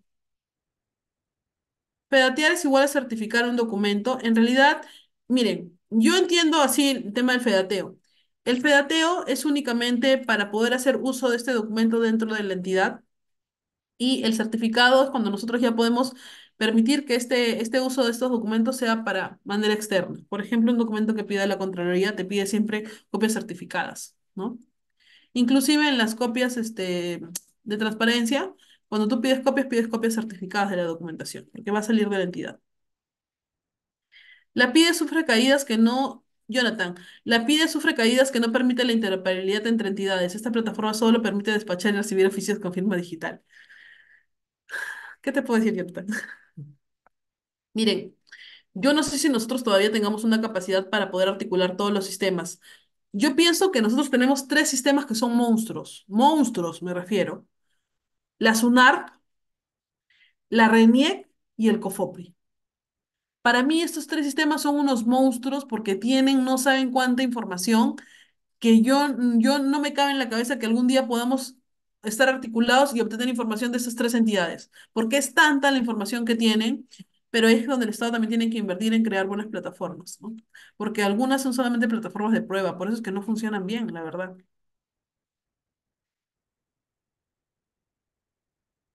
Dora, las llamadas grabadas, ¿qué tipo de archivo sería? Mm, son audios, pero en realidad, ¿hasta qué punto podemos archivar llamadas grabadas? Que yo sepa, Norman no. Nerso, ¿no? Nerso me he puesto. Las llamadas grabadas, ¿qué tipo de archivo serían? Serían audios, pero dependiendo para qué tipo los vamos a utilizar, en este caso, dentro de la parte pública, ¿no? Cintia, en la empresa que laboro tenemos SIGET, o sea, cero papel, pero hay áreas, jefes que no aceptan el cambio y solicitan que se les pasen los expedientes físicos. Mira, Cintia, en todos los lugares ocurre eso. En todos los lugares ocurre eso.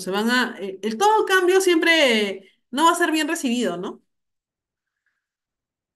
Pero poco a poco tenemos que irnos adaptando. Por eso les decía, quiero que ustedes me digan, alguno de ustedes me sustente porque es importante el papel. Y hasta ahora no he visto ningún mensaje. A ver, ¿qué más? La RENIEC puede sacar la firma digital sin tener acceso al DNI electrónico, cuesta 8 soles. Hoy en día estaba viendo, ¿no? Por el tema que tenemos de la limitación del DNI electrónico, pero ¿sabes qué? Yo no he podido completar mi inscripción, Héctor. Voy a revisarlo porque me lo rechazaron. Gracias, Esteban, a ti. El archivo regional, me dice Luis Bardales. No, no entiendo qué. Ya, Uber, en la práctica del derecho de acceso a la información pública es uno de los que menos puede ejercerse. Las plataformas de las municipalidades respecto a contrataciones, revisión de legalidad no es de oficio, tiene que ser ejercida por la ciudadanía. ¿Cuál es su comentario? Gracias. Am, no te entiendo, Uber, la pregunta, la verdad. Victoria, viendo nuestra realidad de nuestro Perú, no se va a poder eliminar el papel porque hay tanta gente que no sabe imaginar. Ah, definitivamente. Victoria, yo creo que no, pero si otros países lo han logrado, nosotros podemos hacerlo. Va a ser un trabajo difícil y no estoy diciendo que vamos a tener resultados de acá a un año, pero poco a poco lo podemos ir implementando, porque mira, ya las nuevas generaciones se van creando con la idea del cero papel. Eh, Edgar Turpo, la casilla electrónica. Chicos, es que son temas que no están dentro del temario, si no el doctor Reader me va a colgar. Ya.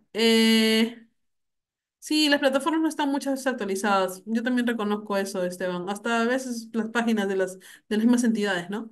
Eh, Gerardo nos dice algo importante: para realizar la transformación digital tiene que haber una infraestructura digital que exista, en este caso la trazabilidad que menciona la norma para todas las regiones. Eso es cierto. No es que un día decidamos volvernos digitales, tenemos que cumplir con todo ello. ¿Ok? Fidel.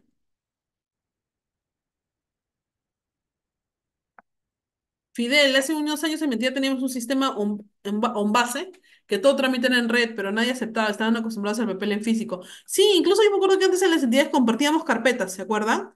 Para poder tener todo en red, pero yo no sé por qué desapareció eso. Hoy en día, ¿qué usamos? El WhatsApp.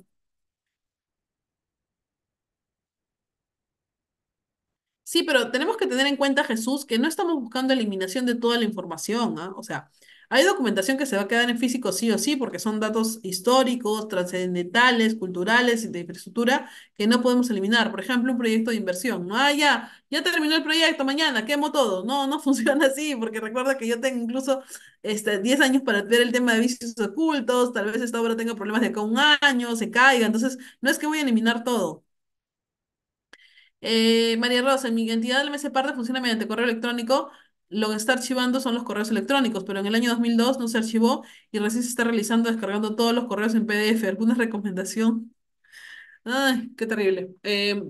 ¿Alguna recomendación? Sí. Traten de crear adicionales al tema de los archivos electrónicos. Yo supongo que ustedes están creando una base de datos, es decir, puede ser hasta un cuadro en Excel, donde vayan señalando cuáles han sido los documentos, la cantidad de folios, el asunto y la fecha de la recepción. Datos principales en realidad, no nos complicamos mucho. Vamos a continuar. Perdón. El siguiente es la automatización de procesos documentales. ¿Ya qué se refiere con automatización de procesos? En los últimos años, un gran número de organizaciones han implementado procesos documentales que evidencian y soportan funciones realizadas como resultados de sus actividades diarias. Dichos procesos son de carácter secuencial y transversal a las mismas y están destinados a la planeación, a la producción, a la gestión y trámite, a la organización, transferencia, disposición, preservación y valoración de los documentos, ya sean físicos o electrónicos. Basado en lo anterior, la gestión se realiza generalmente a través de la producción de documentos físicos, haciendo uso de planillas de entregas, formatos de préstamos documentales, acusos de recibido, entre otros, y documentos electrónicos como correos e información no estructurada, que dependiendo de cada organización puede ser ejecutada por sistemas humanos o por sistemas especializados. Justamente estos procesos de gestión documental tenemos dentro de ellos a la planeación, a la producción, a la gestión del trámite, organización, transferencia y disposición de los documentos que se van a dar en el marco de la valorización de los documentos, ¿ok? Preservándonos a largo plazo. Todos estos son procesos transversales. Esta automatización de procesos es un factor clave en la transición de la gestión documental a la realizada de forma automática o semiautomática por intermedio de tecnologías de información. Esta automatización debe ir ligada a una estrategia de gestión que se adecue al tipo de organización, que como lo mencionó su compañero, ¿qué pasa cuando yo tengo un sistema y lamentablemente la gente no se adapta a él?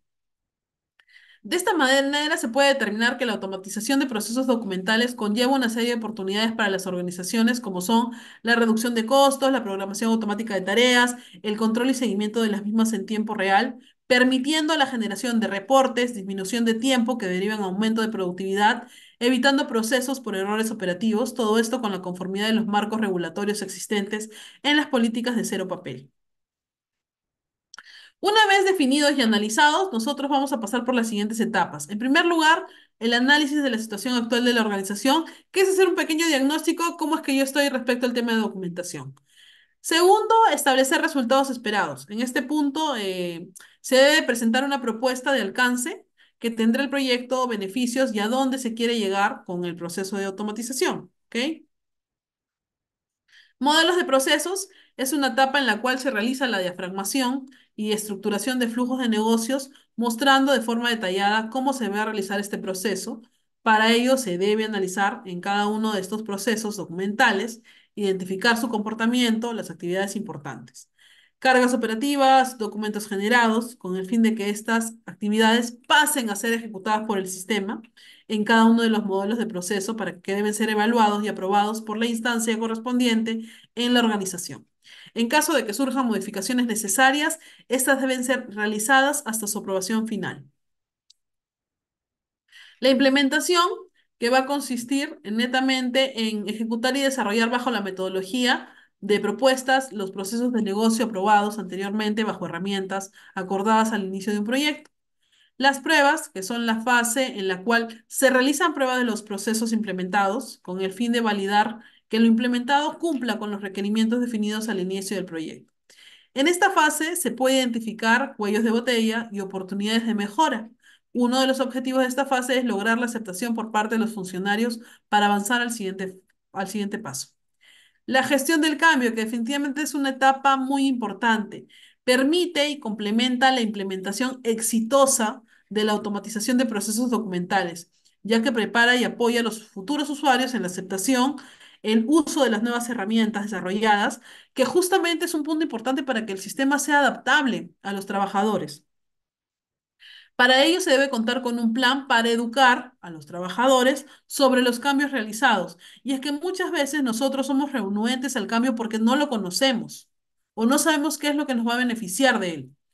¿Qué motiva dicho cambio? ¿Por qué su impacto o cuál va a ser el impacto? Los beneficios que traerá esta nueva forma de trabajo, permitiendo un mayor grado de adaptabilidad a los usuarios que puedan responder de una forma eficaz en el proceso de transformación. La salida a producción. En este punto, los procesos automatizados quedan disponibles para el uso por parte de los usuarios. El monitoreo. Es importante que posterior a la salida de producción se haga un seguimiento a los procesos documentales automatizados, que se realice actividades de retroalimentación de lecciones aprendidas y que se implemente las optimizaciones requeridas para darle sostenibilidad al modelo. De esta manera se evidencian los aspectos que deben considerarse en un proyecto de automatización de procesos documentales. Las implicaciones que tiene para una organización, para los funcionarios, ya que requiere de un conocimiento absoluto de la compañía, de sus procesos, los documentos generados y factores administrativos y estratégicos. Por ello, la automatización de procesos documentales se vale de un conjunto de herramientas metodológicas, técnicas y tecnologías que permitan optimizar los procesos de gestión documental y que deben estar alineadas a los procesos y reglas de negocio. De igual forma, esta automatización de procesos documentales no puede ser vista como la implementación de un repositorio en el que se almacenan documentos bajo una estructura definida, pues se corre el riesgo de trasladar al mundo electrónico las malas prácticas de gestión de documentos realizadas en el mundo físico. Y esa definitivamente no es la idea ni parte de la idea. Por el contrario, es justamente que nosotros, si tenemos errores, aprendamos de ellos y mejoremos, ¿no?, la calidad de servicio que brindamos. Esto va de la mano con el decreto supremo de la ley de firmas. ¿Por qué? Porque miren lo que señala este decreto en su artículo 44. Dice lo siguiente. Al fin de lograr una correcta implementación de la prestación de servicios de gobierno electrónico a través de empleo de canales seguros, certificados y firmas digitales reconocidos por la infraestructura oficial de firma electrónica, de acuerdo con el artículo 4 del presente reglamento, para el intercambio seguro de datos, resulta indispensable la elaboración de un análisis de rediseño funcional y simplificación de los procedimientos, trámites y servicios administrativos, debiéndose poner principal énfasis en los siguientes aspectos. Uno, la creación y mantenimiento de archivos electrónicos para el almacenamiento y gestión de los documentos electrónicos generados durante los trámites y procedimientos públicos, que son recepción y envío de solicitudes, escritos y comunicaciones. Además de eso, el Decreto Supremo 052/2008, que habla justamente del mismo, señala lo siguiente. Las entidades en la administración pública, mediante convenios de colaboración, podrán habilitar a sus respectivos archivos electrónicos la recepción de solicitudes, escritos, comunicaciones de otra entidad según lo establecido en el convenio. Los sistemas informáticos encargados de la gestión de los archivos electrónicos emiten automáticamente un acuse de recibo o cargo electrónico consistente en una copia autenticada del escrito, solicitud o comunicación, incluyendo la fecha y la hora de la presentación y el número del ingreso del archivo. ¿Cuáles son los beneficios de la digitalización de servicios? En primer lugar, el ahorro del tiempo y dinero, ¿no? El acercamiento al servicio del ciudadano, la automatización de procesos más ágiles, que es la idea principal, acceder a los servicios de cualquier lugar, usar multicanales, físicos, web, móviles y la interoperabilidad, ¿ok? Enfocándonos acá en la automatización de procesos que, miren, es uno de los beneficios que ofrece esto de la digitalización. Vamos a ver si hay preguntas ya para entrar al último bloque. Carlos Quirós dice, ¿por qué es importante el documento escrito, el papel para los historiadores? Tiene más valor y motivo de investigación en la actualidad. Los documentos digitalizados no ofrecen garantía de originalidad. Estos pueden ser alterados por la misma tecnología. Sí, es uno de los sustentos por el tema del papel, Carlos. Definitivamente, en el tema de historia jamás sería partícipe de que se eliminara esta documentación, porque la historia nos ha ayudado mucho a nosotros, ¿no? Yo, como te digo, el tema del cero papel, yo no estoy pidiendo que se elimine todo el papel del mundo o todos los archivos digitales, físicos del mundo. Lo que estamos pidiendo es que nos acostumbremos a tener gestiones que no requieran tanto de este recurso, porque ya hemos verificado de que en realidad, fuera del tema del gasto, es también el daño que le estamos causando al medio ambiente, ¿no? Alex dice que el papel siempre será importante y usado para planes de inteligencia, seguridad nacional, documentos secretos. Claro, Alex también nos está sustentando un punto importante, la seguridad. Imagínense que nosotros manejemos estos planes de manera electrónica. Hoy en día es tan fácil reenviar un archivo, ¿no? Entonces, podríamos aquí ocasionar un peligro. Muy bien, Alex. Esteban, en la parte donde dice identificar cuellos de botella, ¿a qué se refiere? A que nosotros tengamos que ver cuáles son las principales problemáticas que se están dando a nivel primero de entidad para poder identificar y decir, ah, ya, en esto estoy fallando, debo de corregir. Vladimir, los archivos digitales deben ser almacenados por el área usuaria. Existe un archivo periférico, central, nacional. ¿Cuánto tiempo debe archivarse? Bueno, sí está bien por todos los tipos de archivos, pero bueno, no es una pregunta del día de hoy, mi querido Vladimir. Paolo Augusto, buenas noches. ¿Cómo validar un documento escaneado? Como por ejemplo actas físicas que luego se escanean para almacenarlos de manera digital. Hace rato conversé con ustedes, Paolo, sobre el tema de los fedatarios electrónicos, que de alguna manera nos van a permitir a nosotros verificar que esta información es tal cual del original, ¿no? Fidel, yo soy historiador y en mi archivo priorizo los documentos de valor permanente y le doy más cuidados. Claro que sí, Fidel. Y Fidel, a ver, tú que estás, me dices que tú que eres historiador.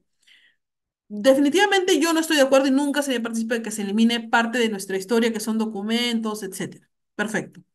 Pero tú, dentro de tu archivo actual, no me vas a decir que tampoco no es que elimines todo lo que tienes. Priorizas y tú consideras que hay información que sí se puede eliminar de alguna manera. Ojo, no te estoy diciendo que borremos todo, porque sería imposible esto. Pero consideras que hay información que tal vez se podría eliminar. ¿Y cuál consideras tú que podría ser un beneficio? De acuerdo a lo que yo te estoy señalando, Fidel. Me encantaría que me respondas. Mientras que esperamos, en este caso, Raquel, ya respondimos a esa pregunta hace un ratito, Raquel. Bien, mientras que vamos esperando a su compañero Fidel, vamos ya con el último bloque de nuestro tema del día de hoy, que es referido al análisis de datos e información documental. Miren, esta es una pequeña comparación que hace justamente la Secretaría de Gobierno y dice lo siguiente. Antes del reglamento de la Ley de Gobierno Digital, nosotros dentro de las entidades sí teníamos portales, pagos en línea, trámites, ¿ok? Portal de datos, mejor dicho, no teníamos muchos de esos servicios y, por ejemplo, para ir a un portal institucional, a veces la página no cargaba, estaba, qué sé yo, la información no está actualizada. En la página de la casilla electrónica, bueno, no existía.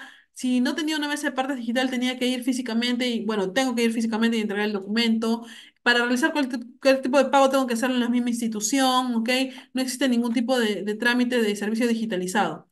Hoy en día, nosotros con esta ley de gobierno abierto podemos tener una opción a todos estos temas que definitivamente van a mejorar o van a facilitar muchos aspectos de nuestras vidas, ¿ok? Hablamos de pagos en línea, de trámites y servicios digitalizados, de mesas de partes digitales, perdón, de casillas electrónicas, de portales de datos abiertos y de portales institucionales. ¿Qué van a hacer? ¿Nos van a facilitar los caminos? Claro que sí.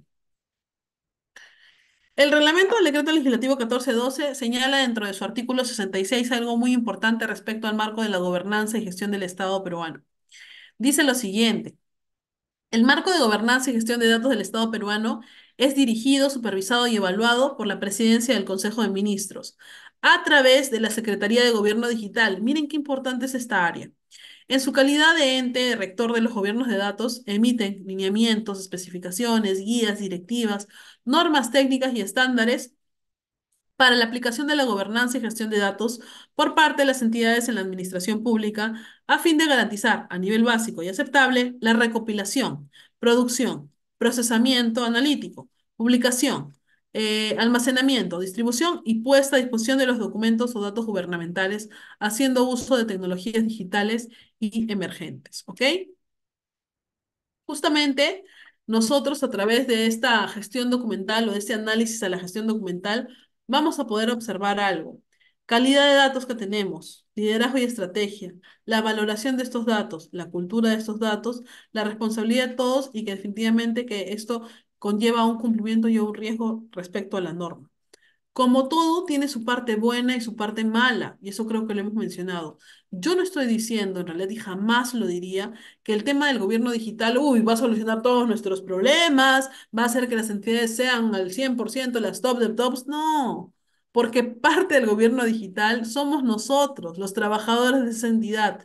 Si nosotros no somos parte de ese cambio, por más tecnologías que usemos, nuestro servicio que brindemos va a ser pésimo. Entonces, tenemos que tratar de implementar o de usar estas tecnologías para mejorar el servicio que brindamos. Respecto a la infraestructura nacional, en este caso de datos, vamos a observar lo siguiente. ¿Qué es la infraestructura nacional de datos? Es un conjunto articulado de políticas, normas, medidas, procesos, tecnologías digitales, datos gubernamentales, repositorios, bases de datos destinadas a promover la adecuada recopilación, producción, procesamiento analítico, publicación, almacenamiento, distribución y puesta a disposición de los datos que gestionan las entidades, que hace rato lo señalé. Asimismo, tenemos algunos elementos como son la estadística, a cargo del Instituto de Estadística, el INEI, quien orienta, promueve y conduce a la producción de la estadística oficial.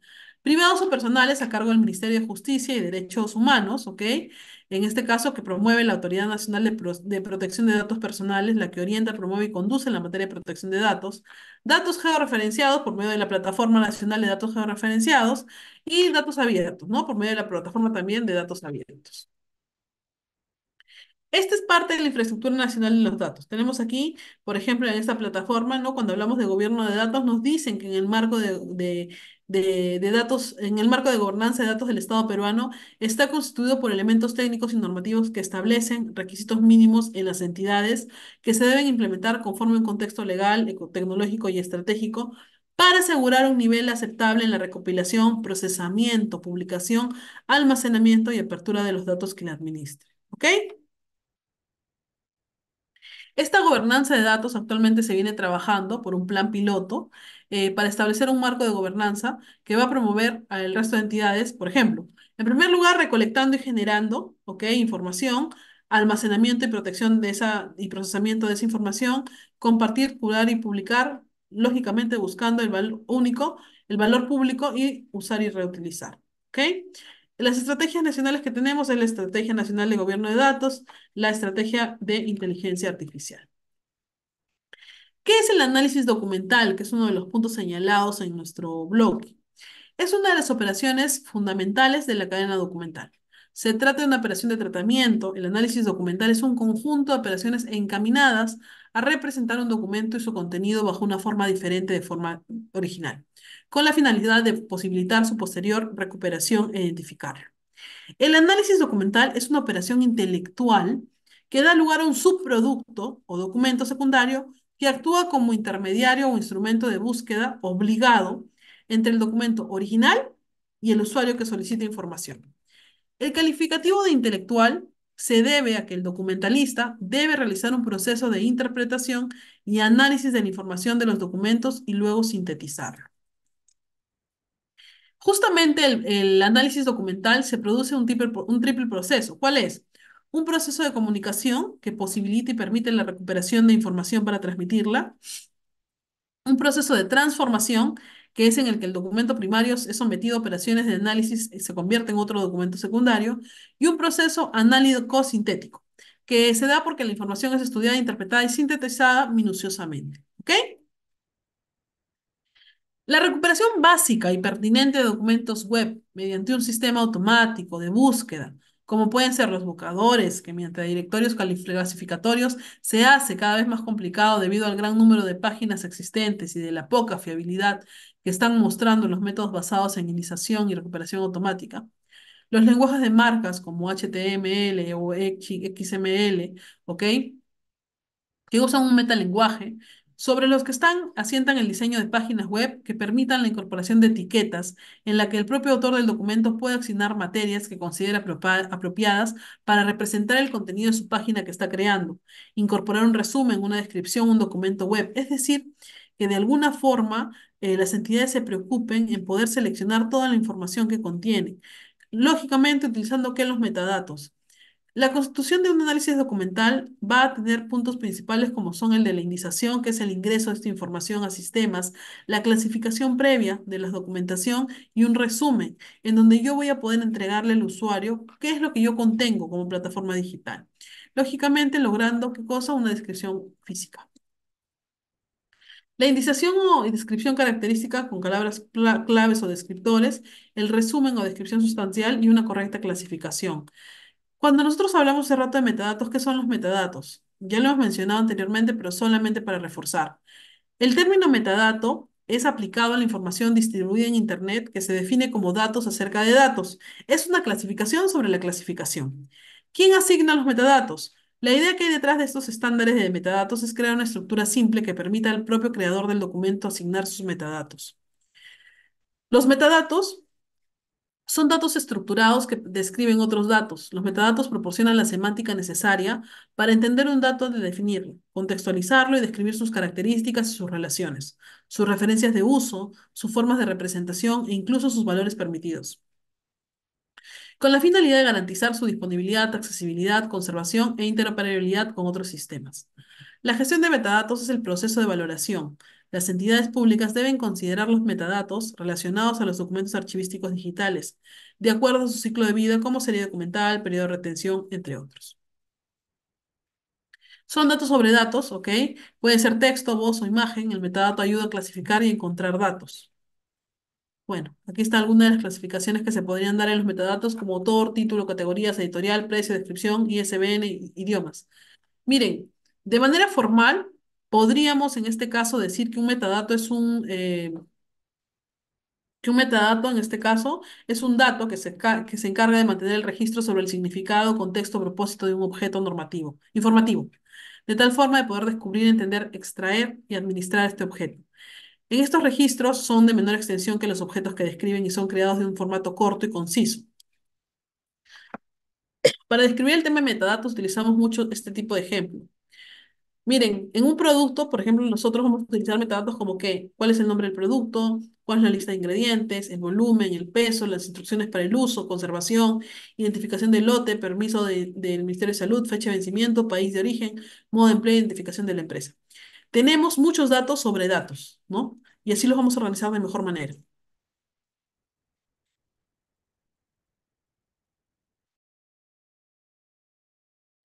Perdón. Ay, perdón. Vamos a ir a lo anterior. Los metadatos pueden describir colecciones de objetos y también procesos en los que se están involucrados, describiendo cada uno de los eventos, sus componentes y sus restricciones. Los metadatos definen las relaciones entre los objetos como las tuplas en una base de datos o clases de orientación a objetos, generando estructuras. Sus objetivos son una búsqueda que permite saber qué datos existen, una elección, comprar datos y utilización, nos dan la descripción técnica de estos datos. ¿Para qué nos sirven? Para localizar recursos, para describir recursos, para controlar el acceso a los recursos, para identificar versiones y para preservar información principalmente. Ya manera de conclusión, porque ya hasta ahí vamos a llegar. La ley con la cual se crea el Sistema Nacional de Archivos destaca también en su artículo 9 lo siguiente. En la implementación de tecnologías digitales, las entidades priorizan la transformación digital de los servicios, procesos, procedimientos y flujos de trabajo a través de una gestión documental digital integral. Conforme a la regulación vigente en materia de gobierno y transformación digital, Los archivos regionales y el sistema institucional de archivos de las entidades públicas adoptan por tener tecnologías digitales de manera progresiva. Tenemos que tratar de adaptarnos a este mundo digital, del cual somos parte y vamos a vernos siendo parte durante mucho tiempo. Entonces, es bueno que poco a poco vayamos conociendo las normas que se dan y sobre todo el Estado, para mí particularmente, según mi criterio, sí está invirtiendo en mejorar toda esta parte del servicio digital. Solamente está en nosotros poder ayudarlos a implementarlos. ¿Ok? Ya para culminar, más que nada agradecer su presencia durante toda la clase, agradecer la confianza que me brindo de Apolis. Igual voy a responder preguntas por si acaso, solamente dar un agradecimiento y bueno, desde ya decirles de que cualquier consulta o duda, a veces por los canales del mismo de Apolis, estamos nosotros siempre dispuestos a poder atender sus consultas